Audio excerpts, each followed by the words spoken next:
2020 में हम पूरे वर्ल्ड वाइड में कोरोना पैंडेमिक से लड़ रहे हैं और इसकी डेथ रेट काफी ज्यादा है, जिसकी वजह से हमने काफी लोगों को खो दिया है। इन लोगों में कोरोना पेशेंट के साथ साथ काफी ऐसे लोग हैं जिनको बहुत सारे मेंटल हेल्थ इशू रहे हैं, जैसे डिप्रेशन और एंजाइटी। और हाल ही में 14 जून को हमने एक हार्ड वर्किंग एक्टर को खो दिया, जिनका नाम है सुशांत सिंह राजपूत, जिन्होंने छिछोरे, कायपोचे और MS धोनी जैसी फेमस मूवी में काम किया। उन्होंने सुसाइड क्यों किया है, इस बारे में अभी भी इन्वेस्टिगेशन चल रही है, बट उनके सुसाइड के बाद एक ऐसा सेंसिटिव टॉपिक सोसाइटी के सामने आ गया जिसके बारे में नॉर्मली कोई भी बात नहीं करता, और वो है लोगों की मेंटल हेल्थ इश्यूज, जिसमें डिप्रेशन और एंजाइटी सबसे टॉप पे आते हैं। डिप्रेशन एक ऐसे ब्लैक होल की तरह है जहाँ पर इंसान अपने आप को वर्थलेस और होपलेस समझता है, और साथ ही साथ वो एक ऐसे पेन को महसूस करता है जो कि बिल्कुल अनबियरेबल है, और ये सारी चीजें वो कभी किसी से शेयर नहीं कर पाता, और फिर वो धीरे धीरे इसके ब्लैक होल में फंसता जाता है, और लास्ट ऑप्शन उसको सुसाइड दिखता है, जो कि बिल्कुल गलत है। और अगर आप ऐसे व्यक्ति को जानते हैं जो कि डिप्रेशन का शिकार है, तो आप उससे बातें कीजिए, साथ ही साथ उसके साथ कुछ टाइम स्पेंड कीजिए, ताकि उसकी लाइफ फिर से नॉर्मल हो सके और वो डिप्रेशन से फाइट कर सके। आपके इस एफर्ट से किसी की जान बच सकती है और वो भी अपनी लाइफ फिर से नॉर्मली जी सकता है, और आज की मूवी भी इसी पर बेस्ड है। मूवी का नाम है 7 पाउंड, जो कि 2008 में रिलीज हुई थी। इसके डायरेक्टर हैं गैब्रियल मकीनो, और इस मूवी में मेन लीड पे हैं Will Smith as a Ben, और साथ ही साथ उनके साथ काम किया है रोज़ारियो डॉसन और वुडी हार्लेसन ने। मूवी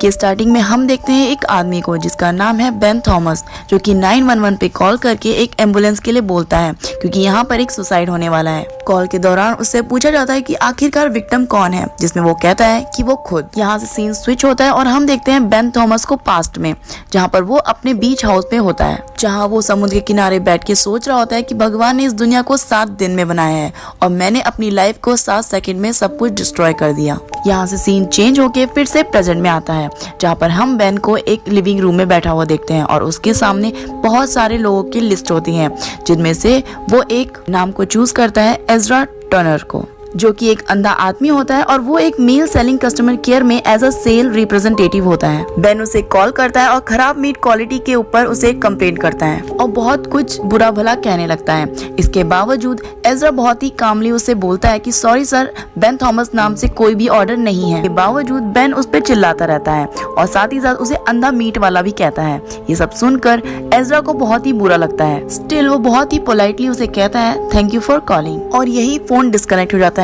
उसके बाद बेन को बहुत ही ज्यादा अफसोस होता है, क्योंकि उसने एक अंधे आदमी के साथ ऐसा बर्ताव किया है, जो कि वो ऐसा कभी नहीं करता। वो अपने इस बिहेवियर के लिए अपने आप पे बहुत ज्यादा गुस्सा होता है और वो चिल्लाने लगता है। साथ ही साथ वो 7 लोगों के नाम ले रहा होता है रिपीटली। इसके बाद हम बेन को देखते हैं एक IRS डिपार्टमेंट में, जहाँ पर वो उसके ऑफिस में बैठ के कुछ प्रोफाइल्स चेक कर रहा होता है। फिर वो एक औरत का प्रोफाइल निकालता है जिसका नाम है एमिली पोजा, जिसके ऊपर बहुत सारा लोन है। उसके बाद वो उसकी समरी निकालता है और फिर वो वहाँ से चला जाता है। नेक्स्ट डे वो एमिली से मिलने उसके घर जाता है, पर वहाँ पर वो नहीं होती और उसे उसके नेबर से पता चलता है कि वो हॉस्पिटल गई हुई है कुछ टेस्ट करवाने। बेन उस नेबर से हॉस्पिटल का एड्रेस पूछता है। उसके बाद वो हॉस्पिटल के लिए निकल जाता है। वहाँ जाके मेडिकल स्टाफ से उसे पता चलता है कि एमिली इस टाइम हार्ट फैकल्टी में है। वो उससे मिलने के लिए वहाँ जाने लगता है, तभी एमिली उसे लिफ्ट में मिल जाती है, पर इसके बावजूद वो उससे कोई भी बात नहीं करता। इसके बाद सीन स्विच होता है और हम देखते हैं बेन के भाई को, जो कि उसे कॉल करके पूछ रहा होता है कि जब वो उसके घर रह रहा था उसके बाद जाते समय क्या वो उसकी कोई चीज ले गया है, जिसमें बेन कहता है कि उसने हमेशा अपने भाई को दिया है, ना कि उससे कभी कोई चीज ली है, और शायद ये चीज उसे याद होगी, जिसमें उसका भाई कहता है कि हाँ उसे याद है। फिर बेन अपने भाई से पूछता है कि क्या वो सिगरेट पी रहा है, जिसमें उसका भाई कहता है कि नहीं, और साथ ही साथ वो ये भी बताता है कि उसने अभी बहुत सारा वेट गेन कर लिया है। जिसके बाद बेन थोड़ा खुश होता है और फिर उसको फोन रखते समय उसकी फैमिली और उसको बहुत सारा प्यार देता है। इसके बाद हम बेन को देखते हैं अपने चाइल्डहुड फ्रेंड से मिलते हुए, जिसका नाम है डैन मॉरिस। उसके बाद वो उससे पूछता है कि उसने आखिरकार 15 तारीख को उसे कॉल क्यों नहीं किया, जिसमें उसका फ्रेंड कहता है कि उसके पास अभी तक कोई भी अपडेट नहीं आई। फिर बेन उससे कहता है कि फिर भी तुम्हें कॉल करनी चाहिए थी, और साथ ही साथ ये भी बताता है कि उन लोगों को कुछ भी करके इस प्लान को सक्सेसफुल करना ही पड़ेगा। के बाद सीन स्विच होता है और हम देखते हैं बेन को एक कैफेटेरिया कैफेटेरिया में बैठे हुए, जहाँ पर वो एक चाइल्ड पेशेंट और उसकी फैमिली को देख रहा होता है।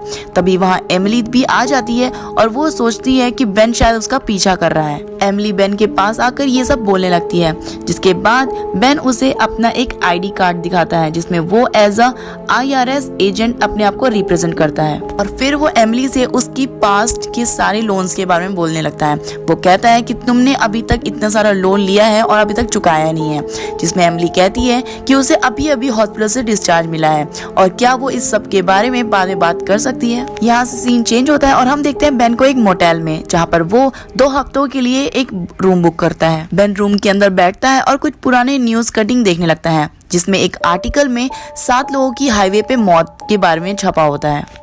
अगले दिन वो फिर से एमिली से मिलने के लिए उसके घर जाता है, जहाँ पर वो उसे कहता है कि उसके ऊपर गवर्नमेंट लोन बहुत ज़्यादा बढ़ गया है और क्या अब उसके पास कोई और इनकम ऑफ सोर्स है जिससे वो ये सब लोन चुका सकती है। इसके बाद एमिली बेन से अपने हेल्थ इशू के बारे में शेयर करती है, जिसमें वो कहती है कि चाइल्डहुड से उसके हार्ट में कुछ प्रॉब्लम है, जिसकी वजह से अब उसे बहुत जल्द एक डोनर को ढूंढना होगा और अगर उसे वो डोनर नहीं मिला तो बहुत जल्द उसकी मौत हो जाएगी। वो दोनों बातें कर ही रहे होते हैं, तभी बेन उससे एक क्वेश्चन पूछता है जो कि बहुत ज्यादा पर्सनल होता है, जिसमें वो उसे कहता है कि क्या कभी उसने किसी से ये बोला था कि वो किसी के दिल के लायक नहीं और शायद उसका लाइफ कोई भी चीज डिजर्व नहीं करता। ये सारी बातें सुनकर एमिली थोड़ा शॉक हो जाती है। उसके बाद बेन उसे कहता है कि वो बिल्कुल बेहतर इंसान है और साथ ही साथ वो बहुत ही अच्छी तरीके से अपनी लाइफ को हैंडल कर लेगी। फिर बेन एमिली से कहता है कि वो उसके अकाउंट को क्लोज कर देगा ताकि आगे चलते उसके ऊपर कोई भी फाइन नहीं आए और साथ ही साथ लोन पर इंटरेस्ट भी नहीं बढ़ेगा।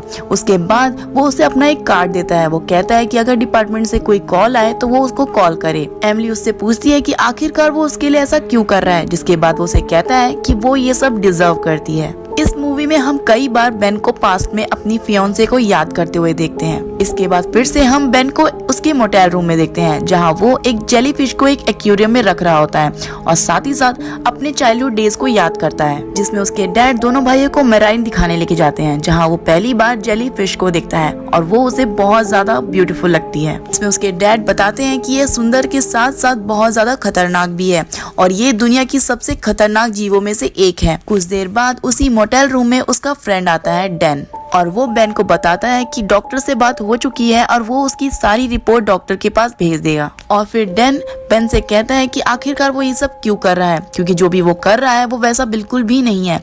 जिसके बाद डैन उस पर गुस्सा हो जाता है और कहता है कि जो वो करने के लिए कह रहा है उसे वो ही करना चाहिए। और फिर डैन थोड़ा सा इमोशनल हो जाता है। वो कहता है कि ये सब मेरे लिए भी बहुत ही मुश्किल है, फिर भी मैं कोशिश कर रहा हूँ और जैसा तुम चाहते हो वैसा ही होगा। अगले दिन बेन एक केयर होम जाता है, जहाँ पर वो एक औरत से मिलता है जिसका नाम है हॉली, जो कि थोड़ी एजेड होती है। हॉली उसे देखते ही गले लगा लेती है और फिर बेन हॉली से कहता है कि उसे एक ऐसे इंसान के बारे में बताए जिसे मदद चाहिए, पर वो इन सब के बारे में नहीं बता पा रहा। जिसके बाद हॉली उसे पूछती है कि आखिरकार तुम करना क्या चाहते हो, जिसके रिप्लाई में बेन कहता है कि वो सिर्फ मदद करना चाहता है। इसके बाद हॉली उसे कैनी टिपोस के बारे में बताती है, जो कि एक सिंगल मदर है जिसके 2 बच्चे हैं और साथ ही साथ उसका एक एब्यूसिव बॉयफ्रेंड भी है। पर इन सब के बावजूद वो अपने टॉक्सिक रिलेशन के बारे में कोई भी केस दर्ज नहीं करवा पा रही। ये सब जानकर बेन कैनी टिपोस से मिलने उसके घर जाता है, जिसमें वो उसे कहता है कि उसके बारे में उसे हॉली ने बताया है और वो उसकी हेल्प करना चाहता है। ये सब जानकर कैनी थोड़ा डर जाती है। उसके बाद वो बेन को वहाँ से जाने के लिए कहती है। बेन बार बार उसे कहता है कि वो उसकी मदद कर सकता है, पर कैनी इन सब से बहुत ज्यादा डरी होती है। वो फिर भी बेन को वहाँ से जाने के लिए कहती है। एट लास्ट जब बेन उस घर से निकल रहा होता है तब वो कैनी को अपना कार्ड दे जाता है और तभी बेन के पास उसके भाई का कॉल आता है, जो कि बहुत ज्यादा गुस्से में होता है और उससे कोई चीज पूछ रहा होता है। तभी बेन उसे कहता है कि वो अभी थोड़ा बिजी है और उससे थोड़ी देर बाद बात करेगा। इसके बाद वो कॉल को डिस्कनेक्ट कर देता है। इसके बाद हम बेन को एक ओल्ड आदमी से मिलते हुए देखते हैं जिसका नाम है जॉर्ज, जो कि एक डायलिसिस पेशेंट है। वो बेन से पूछता है कि आखिरकार वो उसकी मदद क्यों करना चाहता है। जिसके बाद बेन उसे कहता है कि वो बहुत ही अच्छा आदमी है और वो कोई भी काम करता है वो इस चीज की परवाह नहीं करता कि लोग उसके बारे में क्या सोचेंगे। वो हमेशा हर काम को सही ढंग से करता है। फिर बेन एजरा को देखता है जो कि एक पब्लिक एरिया में पियानो बजा रहा होता है और वहाँ आसपास के लोग इतना ज्यादा बिजी होते हैं कि कोई भी एजरा के पियानो को नहीं सुनता। कुछ देर बाद बेन एजरा को फॉलो करते करते एक रेस्टोरेंट पहुंचता है जहां पर एजरा एक वेट्रेस को इम्प्रेस करने की कोशिश करता है। वो उसे कहता है कि वो उसके बेटे को फ्री पियानो क्लास दे सकता है, पर वो वेट्रेस अंधे होने के कारण उसे कोई भी भाव नहीं देती और वहां से चली जाती है। ये सब बेन दूर से ही नोटिस कर रहा था। उसके बाद वो एजरा के पास जाता है और उसे कहता है कि आखिरकार वो उस वेट्रेस से डेट के लिए क्यों नहीं पूछता, जिसमें एजरा उसे कहता है कि शायद वो उसमें इंटरेस्टेड नहीं है। उसके बाद बेन उसे गुड बाय कहता है और वहां से चला जाता है। दूसरी तरफ हम एमिली को हॉस्पिटलाइज देखते हैं जहां वो बहुत ज्यादा घबराई होती है। उसके बाद वो बेन को कॉल करती है। वो बेन से कहती है कि क्या उसके पास थोड़ा सा टाइम है ताकि वो लोग बातें कर सकें। बेन ये सब समझ जाता है कि वो थोड़ी सी घबराई हुई है और साथ ही साथ वो अकेलापन महसूस कर रही है। उसके बाद वो दोनों काफी देर तक बातें करते हैं और फिर एमिली बातें करते करते सो जाती है। नेक्स्ट मॉर्निंग जब एमिली उठती है तो वो बेन को अपने साइड पाती है जो कि पूरी रात उसके साइड में उसका ध्यान रखते हुए वहीं पर सो गया था। कुछ देर बाद एमिली की डॉक्टर वहां आ जाती है और उसके हार्ट कंडीशन के बारे में उसे कहने लगती है। वो उसे बताती है कि उसका हार्ट बहुत ज्यादा वीक होता जा रहा है और साथ ही साथ वो ब्लड फ्लो को ब्रेन तक नहीं पहुंचा पा रहा, जिसकी वजह से वो धीरे धीरे बंद होता जा रहा है। उसके बाद एमिली उससे पूछती है कि उसके पास आखिरकार कितना समय है, जिसमें वो कहती है कि शायद उसके पास 6 हफ्ते या फिर उससे भी कम। कुछ देर बाद बेन के पास कैनी टिपोस की कॉल आती है जो कि बहुत ज्यादा घबराई होती है और वो कहती है कि वो अपने बॉयफ्रेंड से छुपकर अपने बच्चों को लेकर घर से भाग गई है। फिर बेन उससे मिलने के लिए उसके पास जाता है और उसे एक पेपर और एक हाउस एड्रेस देता है, जिसके बाद कैनी अपने दोनों बच्चों को लेकर उस हाउस के लिए निकल जाती है। फिर उसके बाद जब वो वहां पहुंचती है तो हम भी उसको पता चलता है कि ये बेन का वही बीच हाउस है और कैनी को उस हाउस एड्रेस के साथ साथ एक लेटर भी मिलता है जिसमें बेन ने लिखा होता है कि अब से ये घर तुम्हारा है और तुम बिना किसी डर के अब इस घर में हमेशा रह सकती हो। फिर हम व्यूअर्स कैनी को अपने दोनों बच्चों के साथ बीच पर खेलते हुए देखते हैं जो कि बहुत ज्यादा हैप्पी होते हैं। सीन स्विच होता है और हम देखते हैं बेन को एमिली को डिस्चार्ज करते हुए घर की तरफ ले जाते हुए, जहां एमिली अब धीरे धीरे उसमें इंटरेस्ट लेने लग गई और उससे कुछ पर्सनल क्वेश्चंस पूछ रही होती है, जिसमें वो उसके कुछ एजुकेशन क्वालिफिकेशन के बारे में पूछती है, जिसमें वो कहता है कि वो MIT ग्रेजुएट है और साथ ही साथ वो स्पेसशिप इंजीनियर भी है, पर वो इस IRS जॉब में फंस गया है। उसके बाद एमिली उसकी लव लाइफ के बारे में पूछती है। वो उसे पूछती है कि क्या कभी किसी से उसने प्यार किया है, जिसमें वो थोड़ा सा घबरा जाता है और वो उसे ये सारे क्वेश्चंस पूछने के लिए मना कर देता है और उसे थोड़ा रेस्ट करने के लिए कहता है, जिस बात से एमिली थोड़ा गुस्सा हो जाती है और वहाँ से चली जाती है। अगले दिन बेन फिर से एमिली से मिलने उसके घर आता है और फिर वो उससे कल के लिए माफी मांगता है। इसके बाद ये लोग बैठकर कई घंटों तक बातें करने लगते हैं, जिसमें एमिली उसे अपने डॉग के बारे में बताती है। वो कहती है कि इसकी हाइट इतनी ज्यादा बढ़ने की वजह से इसके दिल का फंक्शन बहुत ज्यादा हाई हो जाता है, जिस वजह से इन लोग की मौत 7 साल के अंदर अंदर हो जाती है और उसे अपने इस डॉग की केयर करना बहुत ज्यादा पसंद है और इसीलिए वो अपनी एक लाइफ चाहती है जहां पर वो बिल्कुल भी डॉक्टर और इन मेडिसिन से दूर रहे और अपनी लाइफ को नॉर्मली जी सके। कुछ दिनों बाद सब कुछ जैसे ही नॉर्मल चल रहा होता है। फिर एक दिन एमिली बेन को कॉल करती है और उसे अपने साथ डिनर करने के लिए पूछती है, जिसके बाद बेन उसके घर जाता है और वहाँ वो देखता है कि एमिली ने सब कुछ रेडी कर रखा है। एमिली अपने लास्ट के दिनों को बहुत ही अच्छी तरह जीना चाहती है और साथ ही साथ वो उन लोगों के साथ भी स्पेंड करना चाहती है जो उसकी लाइफ में बहुत ही इंपॉर्टेंट रोल प्ले करते हैं। वो अपने लिमिटेड टाइम को बहुत ही खुशी से जीने की कोशिश कर रही होती है और इन सब के लिए बेन भी उसका पूरा साथ देता है। उसके बाद बेन एक गिफ्ट निकालने के लिए अपनी कार के पास जाता है, तभी वहाँ उसका भाई आ जाता है जो कि उससे बहुत ज्यादा गुस्सा होता है। उसके बाद वो अपनी आईडी को वापस मांगता है। वो उसे कहता है कि तुम एक IRS के ऑफिसर की आईडी को ऐसे यूज नहीं कर सकते, ये एक तरह का क्राइम है। और हम व्यूअर्स को पता चलता है कि मूवी में अभी तक हम जिसे बेन समझते आए थे उसका नाम असल में टिम है और बेन उसके छोटे भाई का नाम है जो कि रियल में एक IRS ऑफिसर है और टिम ने उसकी आईडी चुरा कर एज अ बेन अपने आप को रिप्रेजेंट किया हर किसी के सामने। कुछ देर तक उन दोनों भाइयों में बहुत ज्यादा नोकझोंक होती है। उसके बाद टिम अपने भाई को नेक्स्ट डे मिलने के लिए कहता है और फिर वो एमिली के पास वापस आ जाता है। फिर एमिली और टिम कुछ टाइम स्पेंड करते हैं। उसके बाद एमिली उसे एक गेम खेलने के लिए कहती है जिसका नाम है व्हाट इफ, जिसका हिंदी में मतलब है अगर। वो कहती है कि अगर मेरा पेजर अचानक से बज उठे, अगर कल मुझे एक हार्ट मिल जाए, अगर मेरा शरीर उस दिल को एक्सेप्ट कर सके, अगर मेरे पास बहुत सारा समय हो अपनी जिंदगी को ऐसे जीने का। जिसके रिप्लाई में टिम कहता है कि अगर हम लोगों की शादी हो जाए, अगर हम लोगों के बच्चे हो जाएं। और फिर टिम उसे कहता है कि वो उससे बहुत ज़्यादा प्यार करता है। जिसके बाद वो दोनों थोड़ा सा इमोशनल ब्रेकडाउन हो जाते हैं, क्योंकि उन लोगों को रियलिटी का पता होता है, क्योंकि लाइफ एक गेम से बिल्कुल डिफरेंट है, क्योंकि एमिली के पास अब ज़्यादा समय नहीं है और साथ ही साथ ये सारी चीज़ें अब उनके लिए इम्पॉसिबल हैं। उसके बाद वो दोनों सो रहे होते हैं, तभी टिम अचानक से उठता है और उसको सोता हुआ छोड़कर उस घर से भाग जाता है और सीधा हॉस्पिटल पहुंचता है, जहां वो एमिली के डॉक्टर से मिलता है। टिम डॉक्टर से एमिली के बचने के चांसेस पूछता है, जिसमें डॉक्टर कहती है कि रेयर ब्लड टाइप होने के कारण उसके चांसेस बिल्कुल ना के बराबर हैं। इस सीन में हम टिम को बहुत ही मायूस देखते हैं, क्योंकि उसके पास अब कोई और रास्ता नहीं है। उसके बाद वो हॉस्पिटल से निकल जाता है और अपने फ्रेंड डैन को फोन करता है और उसे कहता है इट्स टाइम। ये सब सुनकर डैन रोने लग जाता है। उसके बाद हम टिम को वापस मोटेल रूम में देखते हैं, जहां वो एजरा को कॉल करता है और उसे कहता है कि वो वही बेन थॉमस है जिसने उसे कॉल करके बहुत कुछ सुनाया था और वो इन सब के लिए माफी मांगना चाहता है। और उसने ये सब इसीलिए किया था क्योंकि वो भरोसा चाहता था कि वो सचमुच एक अच्छा इंसान है। उसके बाद वो एजरा को एक गिफ्ट की बात कहता है। वो कहता है कि वो उसे एक तोहफा देना चाहता है। वो उसे कहता है कि सुबह तुम्हें एक डैन मॉरिस नाम के एक आदमी से कॉल आएगा और तुम उसके ऊपर भरोसा कर सकते हो। और फिर एजरा उससे पूछता है कि आखिरकार क्या तुम ही थे जो उस दिन रेस्टोरेंट में थे। ये सब सुनकर टिम फोन रख देता है और एजरा को उसका जवाब मिल जाता है। फिर टिम आइस बैग निकालता है और बाथ टब में डालने लगता है। उसके बाद हम व्यूअर्स देखते हैं कि ये वही सीन है जहां पर हम मूवी की स्टार्टिंग में टिम को देख रहे थे कॉल करते हुए 911 को, जो कि एक एम्बुलेंस के लिए कॉल कर रहा था। टिम आइस टब में बैठकर एमिली के बारे में सोच रहा होता है। उसके बाद वो एक बकेट में रखी हुई जेलीफिश को अपने टब में डाल देता है। वो जेलीफिश टिम के हाथ को काटने लगती है। उसके बाद टिम फिर से पास्ट की बातों को याद करने लगता है, जहां हम उसकी फियांसे को देखते हैं जो कि अपने एंगेजमेंट रिंग को टिम को दिखा रही होती है।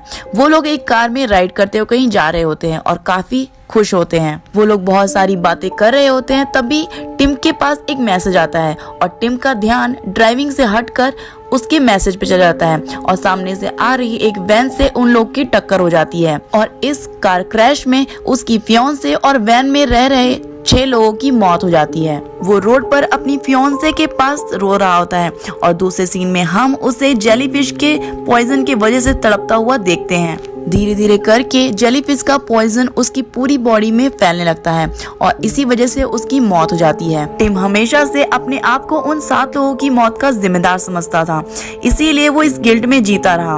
उसके बाद उसने फैसला किया था कि वो 7 लोगों की हेल्प करेगा ताकि उसकी गिल्ट थोड़ा कम हो सके और फिर उसने लास्ट में अपनी जान दे दी। अगले दिन हम एमिली को उसके रूम में देखते हैं, जहां पर उसका पेजर अचानक से बज जाता है और उसे खबर मिलती है कि उसको डोनर मिल चुका है।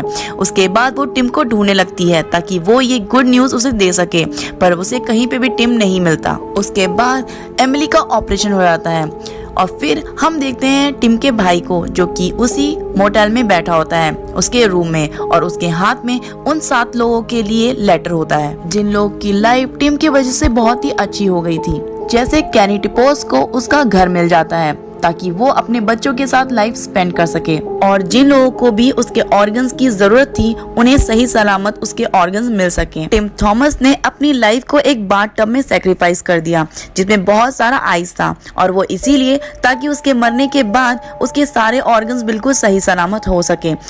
जॉर्ज को किडनी और एजर को अपनी आंखें और साथ ही साथ अपने भाई को लंग्स ताकि वो अपनी अच्छी लाइफ जी सके। यंग निकोलस एडम को बोन मैरो और लास्ट में एमिली को उसका दिल। और यहीं ये मूवी खत्म हो जाती है। आपको ये वीडियो कैसी लगी इसके बारे में हमें जरूर बताइएगा। साथ ही साथ अगर अभी तक आपने हमारे चैनल को सब्सक्राइब नहीं किया है तो प्लीज सब्सक्राइब कर लीजिए और अपने फ्रेंड्स और फैमिली के साथ इसे जरूर शेयर कीजिए। Thank you so much.